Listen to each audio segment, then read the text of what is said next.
And then finally, rebounding. You guys won the battle like 53-42. You had what, 8 or so? Has that been a point of emphasis? It was a team-wide effort, but the guards especially stepped up, it seems.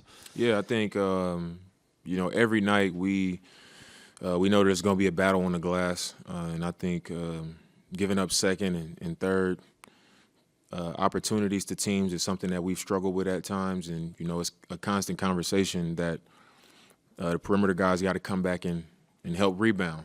So it's not like I'm going in there climbing over guys getting the ball, but just having the awareness to hit my guy or look for my guy and then come back and try to clean up the glass and help the bigs out. And that's just what I try to focus on. The offense obviously changes with Giannis out. 105 three-point attempts over the last 2 games. Is that kind of the impetus right now? Let it fly from deep? Yeah, I think obviously our best player not being on the floor, that puts a lot more responsibility on me. And, I just think we've been moving the ball well. I'm trying to get in the paint and put pressure on the defense and get a reaction and then just try to ignite that type of play where I try to get the ball to where it's supposed to go, and then the next guy is making the right pass, and then the guy after that is making the right pass. So I think because the ball is moving, we're able to generate a lot of those threes. Forgive me, I missed the start of it. Did anyone ask you about doxing? Obviously that's a good sign. You hit those couple threes, it feel good. You see the ball go in early.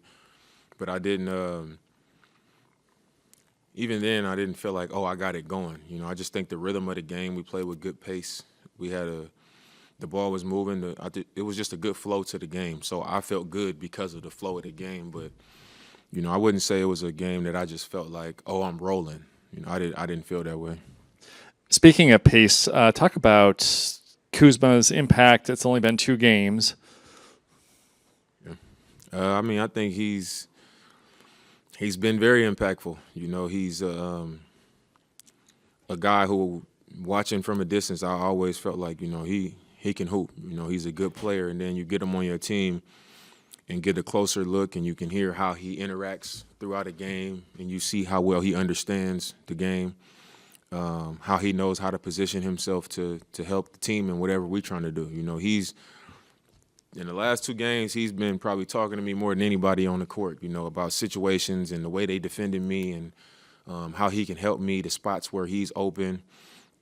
And he's effective in those spots, setting the screens on the low side and getting in the short roll position and making the next play, making shots. He understands the game, much better than I knew. Sorry if we were already asked this. I came in late, but this was Hubie Brown's last broadcast, the age of 91. Just from your perspective, what has he kind of meant to the league over this last half century or so? I just think it's pretty cool that he started in Milwaukee and he chose, to finish in Milwaukee. A lot of people don't get to write their own story in that way, So I thought that was pretty cool. Doc also talked about before the game, that he's been in the NBA since he was 24 years old. And to be 91 now and, here for his last game, I think is a special commitment to the game. And from that time to today, I'm sure he's seen so much growth and so much change, not only in the game of basketball, but in the league. It's come so far in a lot of ways. And I think that, obviously you're going to have the commissioners and you're going to have players come along, but I think it's the people who love on the game and love the league and, the contributions that come from people like Hubie Brown is what has allowed it to become what it is what makes it special.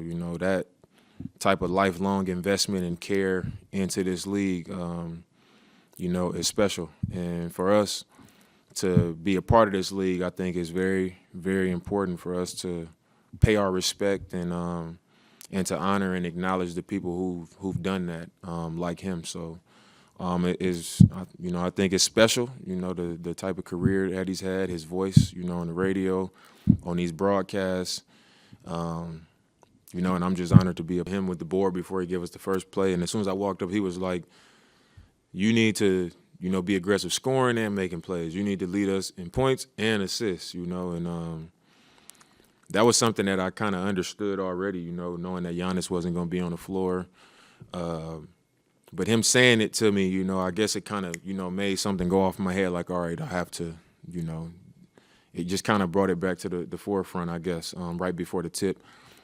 But I think, you know, he was spot on. That's the way it has to be. That doesn't mean go out here and, you know, think that I got to shoot every ball or anything like that. It's just, you know, be more assertive and make sure that I stay in control of the game and, you know, put myself in position to be making the decisions to create good possessions and control the game. And I felt like that was what I did. BP had kind of said like he thinks it's really cool that like you're willing to give yourself up. Like you know that if you give yourself up, there's a 4-on-3 after that. How do you decide how far to stretch that out? Like because you're making that decision and making sure the trap comes all the way. Mm-hmm. You could also get rid of it very quickly. There's different timing to that. So how do you kind of try to make those with different defensive coverages getting thrown at you? I just try to see how committed they are. A lot of times teams are jumping out aggressively because they know I can shoot deep, and they also know if they are not out there that I can turn the corner and, you know, cause more help. So once I see how committed they are to the ball, I like to let teams know, you know, I'm willing to get off the ball. I'm willing to give it up, and I count on my teammates to make the next decision, you know, to get the ball where it's supposed to go or score, to make the team have to pay for giving me that type of attention. And I think for me, I watch a lot of film, and I try to put the pressure on that team to have to go to whatever the next thing is, you know, have to change. And, you know, I think when you show the trust in your teammates, you know, that can lift the team up. And, you know, this is the NBA. Guys are capable. And I feel very confident, especially on this team, making that play and trusting that something good is going to happen. And I know that when things do happen, well, when I'm getting rid of it, the opportunity is going to come back to me, you know, because it's, you know, GT hit 7 threes today. They got to respect it. And then you got TP out there. And now you got a guy like Kuz who is like, he can make the three, but you close out too hard, he going downhill, and he going to get to the rim, and he can make the next play. And then you hit, you know, Bobby in that short roll position, and he's making floaters, and he's also making that next pass. I think it just it gives us great balance offensively, and it keeps the defense off balance. And, you know, now you get down the stretch of the game, and they're not going to be comfortable selling out on either one. It's like, do we keep doing this because, you know, GT's opening the corner for all of these threes, or, you know, Dre is cutting out of the corner and getting a layup, or you can't box him out and he's tipping it out and we getting more opportunities. So that's just that's the game that I play when teams are, you know, going to give me that type of attention.